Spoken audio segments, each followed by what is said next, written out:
Prestar atención a los edificios y las propiedades de una iglesia local es algo sumamente importante.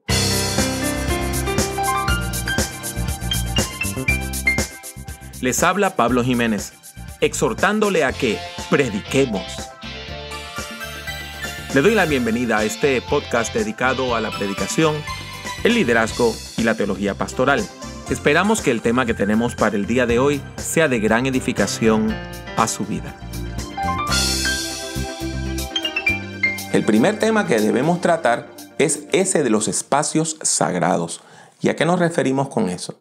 Cuando una persona va a una iglesia, va a un templo, tiene una idea, tiene una teología de cómo Dios se manifiesta en ese lugar.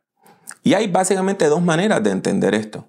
Una que proviene del Antiguo Testamento y otra que proviene de la teología del Nuevo Testamento. En el Antiguo Testamento se entendía que había un lugar santísimo en el templo de Jerusalén, que era el templo principal en el mundo. Y de ahí, de ese lugar santísimo, mientras más usted se alejaba, más lejos estaba de la presencia y la santidad de Dios. Muchas personas que van a las iglesias tienen ese mismo concepto acerca de su templo. Identifican el altar con el lugar santísimo, el lugar donde se sientan a adorar, con el lugar santo, y piensan que mientras más lejos están del templo, pues menos presencia de Dios y santidad hay. Sin embargo, hay otra manera de entender toda esta teología de los espacios sagrados. Me refiero a una que proviene del Nuevo Testamento. Los evangelios nos dicen que cuando Jesús murió, claro está, resucitó después, pero cuando Él muere en la cruz, ocurrió un evento sumamente interesante. Había una cortina, un velo, que dividía el lugar santo del lugar santísimo, y ese velo se rasgó en dos. ¿Qué quiere decir eso? Quiere decir que la santidad de Dios ya no está confinada a ese pequeño espacio que era el lugar santísimo. Nosotros entendemos que Dios está en todo lugar, que Dios está en todo el mundo, que la presencia de Dios no está ausente de ningún lugar donde nosotros podamos estar.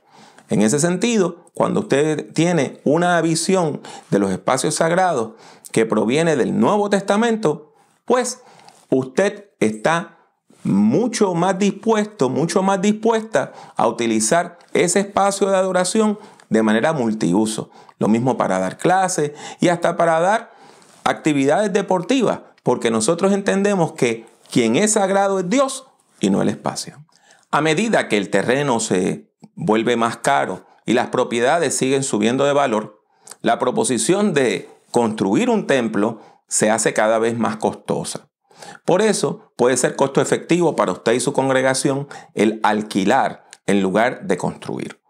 Ahora bien, si usted va a alquilar, es sumamente importante que una persona experta en leyes, un abogado o una abogada, examine bien ese contrato y que también esté al tanto de las leyes de zonificación. No vaya a ser que usted entre en un contrato y tenga una propiedad que no pueda utilizar. No invierta demasiado dinero en propiedades de alquiler. Eso no es sabio. Si usted va a alquilar es porque va a estar ahorrando dinero para eventualmente poder tener su propio templo. Vamos a suponer que usted va a comprar un edificio que ya está hecho. ¿Cómo usted evalúa ese edificio?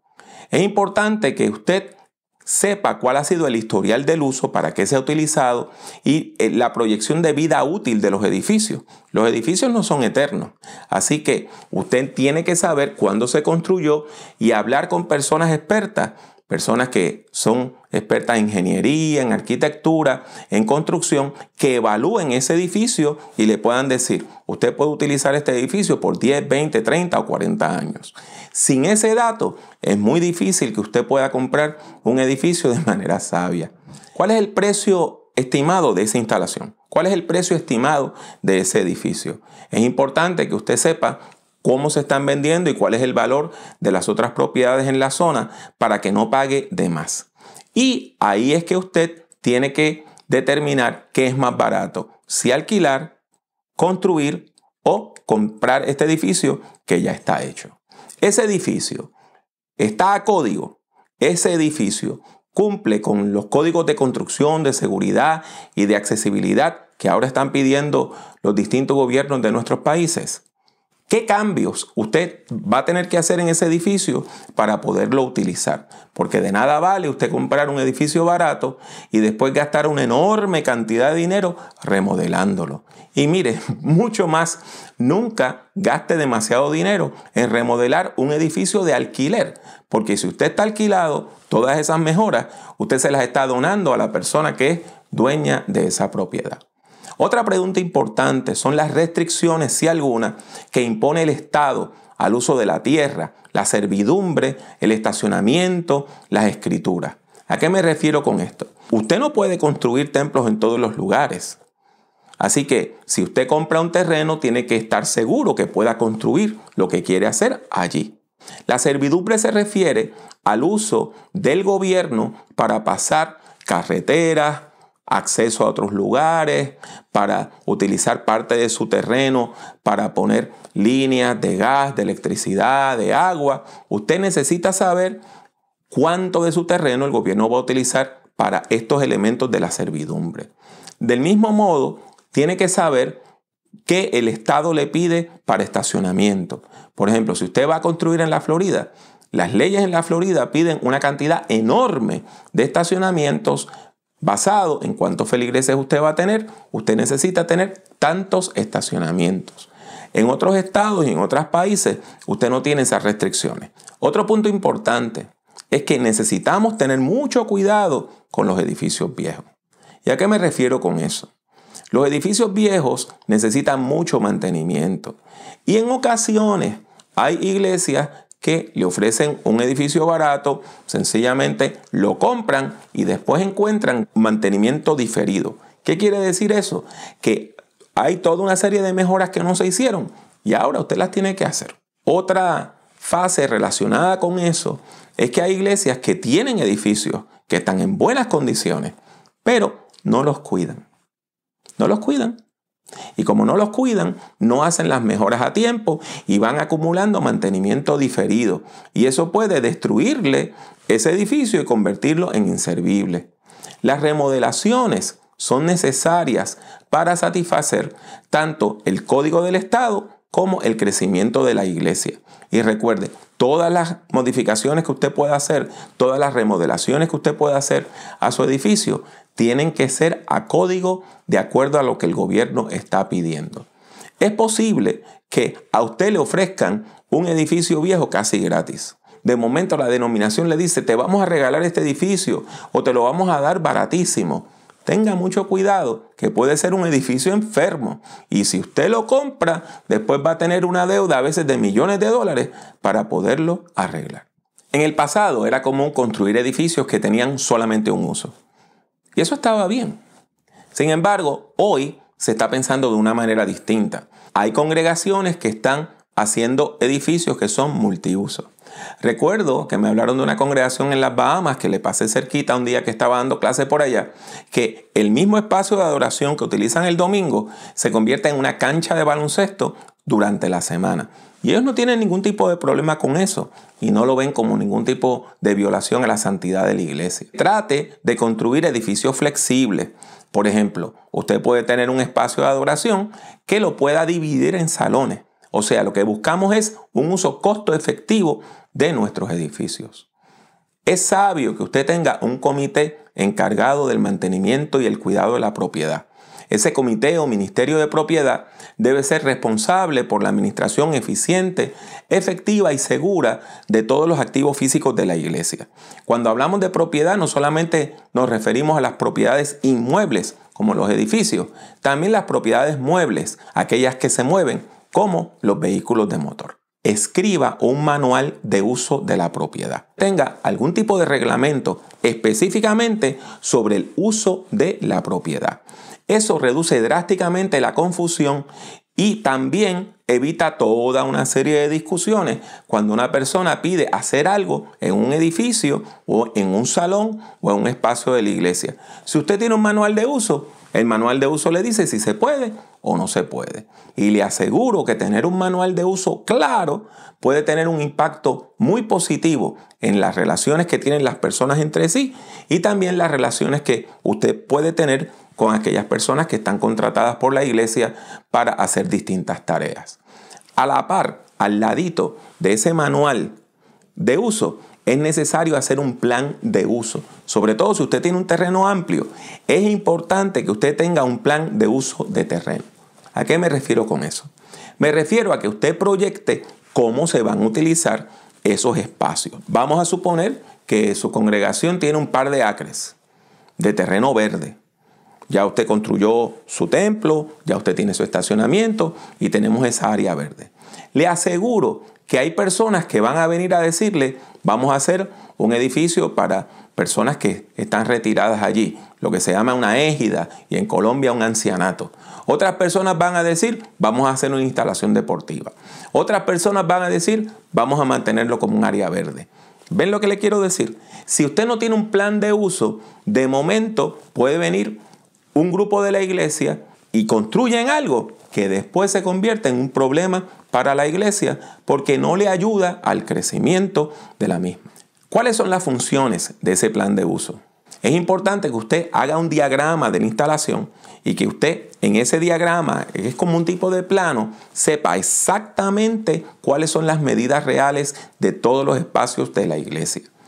Hay que calcular la cantidad de pies cuadrados que necesitan mantenimiento porque usted va a presupuestar el mantenimiento de la iglesia en base al costo por pie cuadrado. Es necesario determinar con qué frecuencia se van a utilizar los distintos espacios de la iglesia. Y por favor, no gaste una enorme cantidad de dinero para hacer un local, hacer un salón, hacer una extensión que se va a utilizar 3 o 4 veces al año nada más. Conozco esta iglesia que se gastó como $500,000 en hacer un salón de actos que utilizan 4 veces al año. Pues mire, eso no es costo efectivo. Hubiera sido mucho mejor utilizar ese espacio de otra manera. También es necesario conocer cuáles son los materiales de construcción que se han utilizado. Por ejemplo, hay una parte que está en madera, pues eso presenta toda una serie de problemas de mantenimiento, distinto a las partes que están en cemento. Por ejemplo, una pared en cemento pues puede tener un problema de filtraciones de agua. Si usted tiene una parte en madera, pues eso puede tener comején o puede tener termitas. Del mismo modo, cuando usted va a hacer una remodelación, usted debe utilizar los mismos materiales. O sea que si esta parte está en concreto, pues la parte que usted le va a añadir debe estar en concreto, del mismo. De manera que cuando el edificio termine, no se vea como 2 edificios que han sido ahí unidos a la mala, sino que se vean como un solo edificio. ¿Cuáles equipos deben estar en qué lugar? Eso también lo determina este comité de propiedad. Otro punto bien importante es con qué frecuencia se le va a dar mantenimiento a las distintas instalaciones de la iglesia. Por ejemplo, si usted tiene una oficina, esa oficina hay que limpiarla todos los días de manera ligera y hacer una limpieza profunda una vez a la semana. Ahora, si usted tiene un salón de escuela bíblica que nada más se utiliza el domingo en la mañana, pues mire, con limpiarlo el lunes y darle algún tipo de mantenimiento ligero el viernes, usted no tiene que volver a entrar a ese espacio. Es necesario determinar rutas de escape en una situación de emergencia y poner rótulos que indiquen por dónde debe salir la gente y dónde se van a encontrar para esperar que lleguen las autoridades, las personas que van a trabajar con el desastre que pueda ocurrir. Quiero volver a un tema del cual hablé hace un rato y es las limitaciones que puede tener el uso de ese terreno que usted va a comprar para construir un templo o las limitaciones que puede tener un edificio que ya usted compró y lo quiere convertir en un templo. Debe asegurarse primeramente que ese local puede ser utilizado para construir un templo. Del mismo modo, es importante que usted haga todas las averiguaciones de manera que cuando usted construya allí no tenga problemas de uso, no tenga problemas con que le den a usted un permiso de uso y de operaciones. Me hablaron de esta iglesia en la Florida que estuvo por varios años pagando un terreno precioso. Cuando fueron a construir, porque ya habían pagado el terreno, encontraron que ese terreno tenía una limitación. Allí no se puede construir nada. el gobierno ha designado ese lugar como un área verde. Y no podían construir absolutamente nada. Ellos lo que hicieron fue comprar una parte del bosque. Y de ninguna manera podían allí construir. Por lo tanto, si usted va a comprar un terreno, asegúrese de que el gobierno permite la construcción allí de templos y asegúrese de que le van a dar un permiso de uso. Otro tema bien importante que atañe particularmente a aquellas personas que pastorean en los Estados Unidos es que en algunos estados hay restricciones a las ventas de edificios que fueron construidos como templos. ¿A qué me refiero? Las iglesias son instituciones sin fines de lucro. Pues en algunos estados, si usted va a vender un lugar, un santuario, un templo a una persona que lo va a utilizar para construir una casa, para demolerlo, para hacer un edificio, para hacer un negocio, esa persona tiene que pagar impuestos. Y usted probablemente va a tener que pagar impuestos porque lo está pasando de una organización sin fines de lucro a una persona que lo va a utilizar con fines de lucro.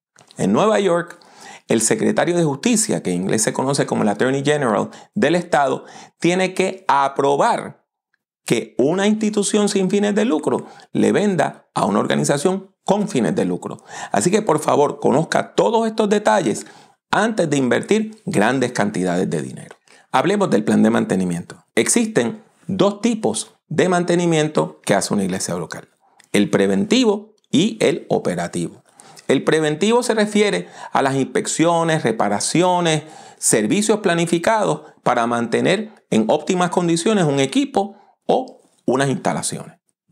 El operativo es el mantenimiento que se hace regularmente, como la limpieza, las reparaciones que son necesarias de semana en semana.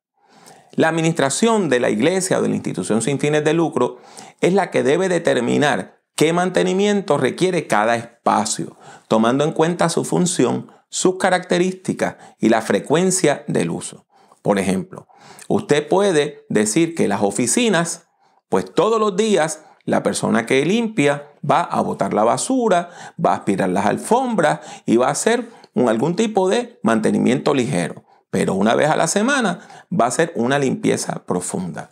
Si eso está en el plan de mantenimiento, pues las personas que trabajan en eso saben exactamente lo que tienen que hacer. Sobre el personal de mantenimiento podemos decir, usted tiene personas voluntarias que no reciben salario alguno, de la bondad de su corazón vienen y hacen labores de limpieza o mantenimiento, más las personas que sí reciben compensación.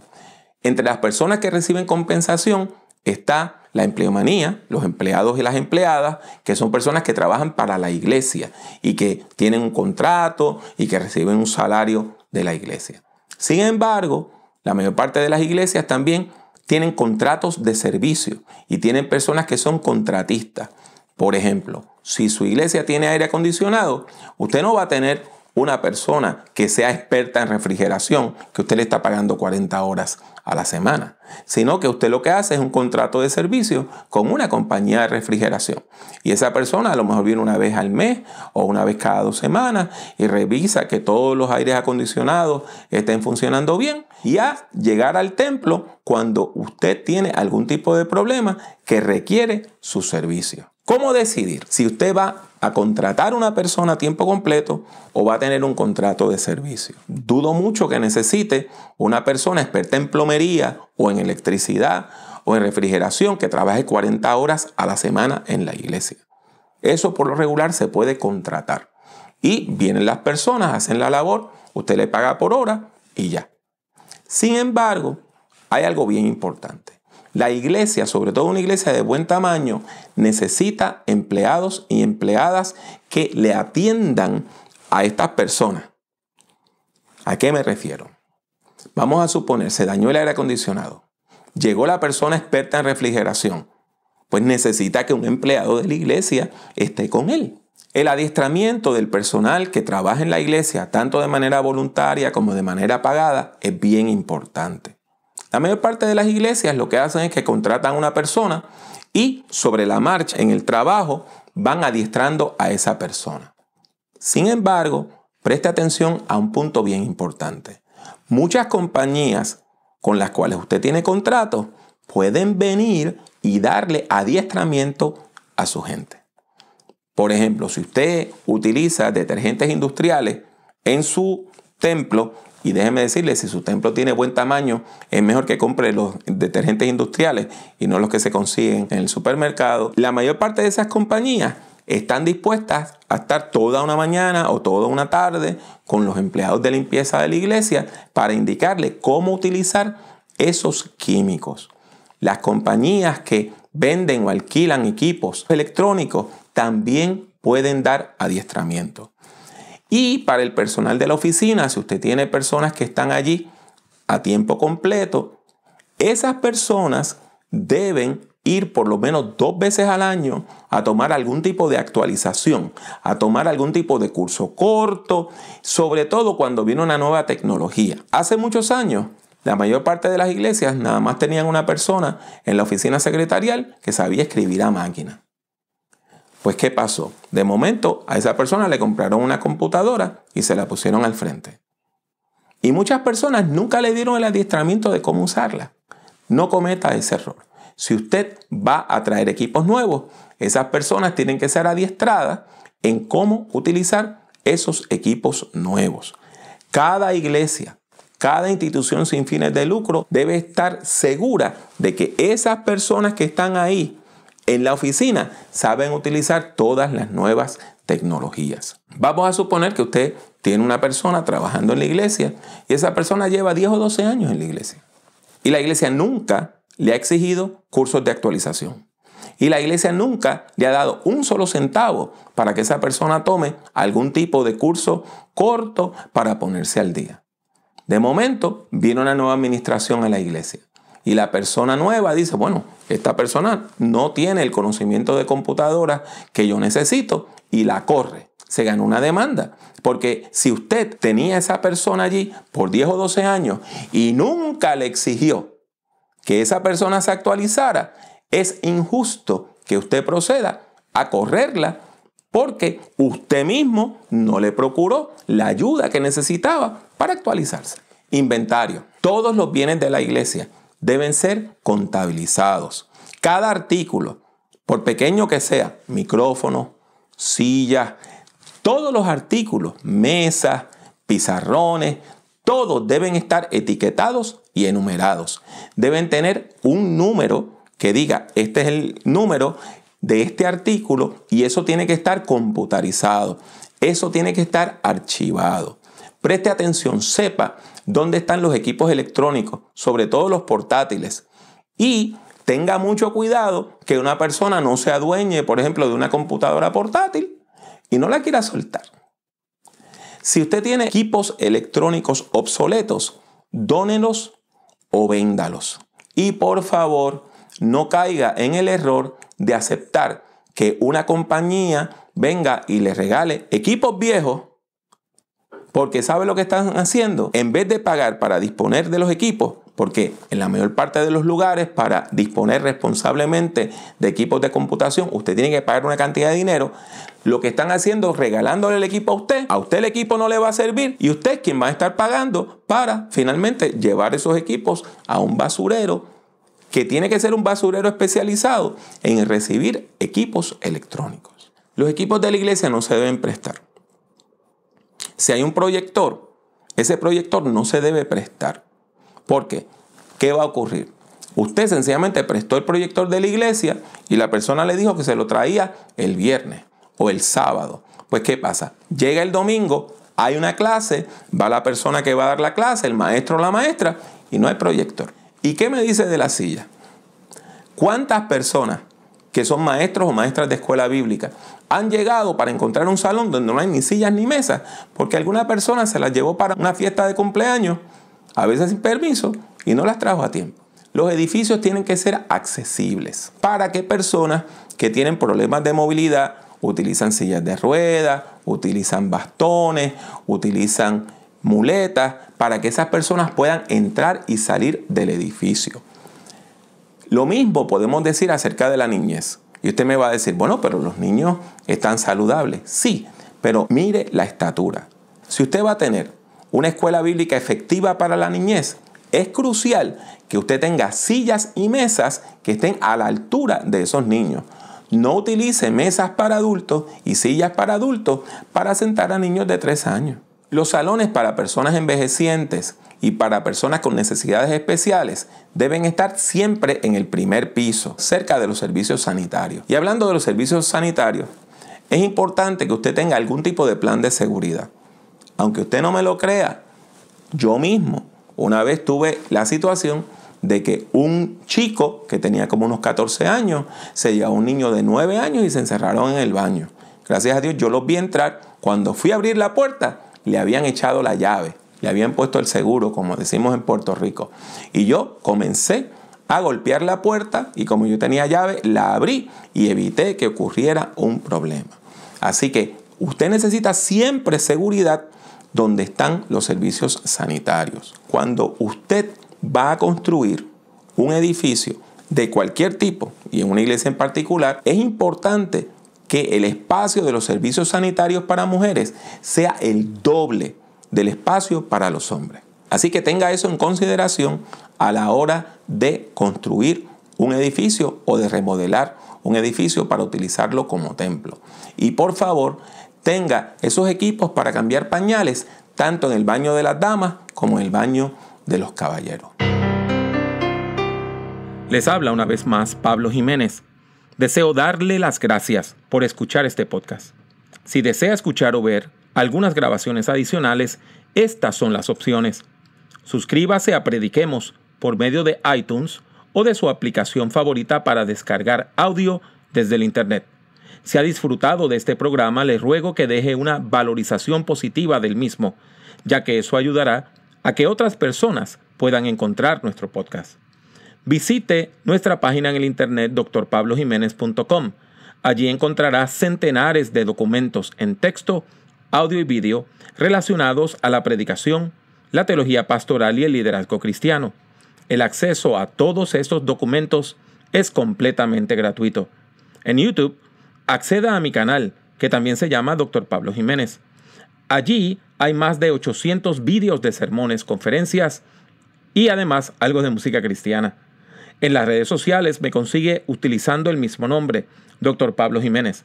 En particular, puede encontrarme en Twitter, Facebook, LinkedIn, Tumblr y también en Instagram, entre otras redes. Y si desea comprar algunos de mis libros, tales como Principios de Predicación o Predicación en el siglo XXI, tiene 2 opciones. La primera es ir a la sección de libros en mi página drpablojimenez.com. La otra es ir directamente a amazon.com y colocar mi nombre, Pablo Jiménez, en el buscador. Ha sido mi placer tenerle en este podcast. Que Dios le bendiga mucho y que Dios le bendiga siempre.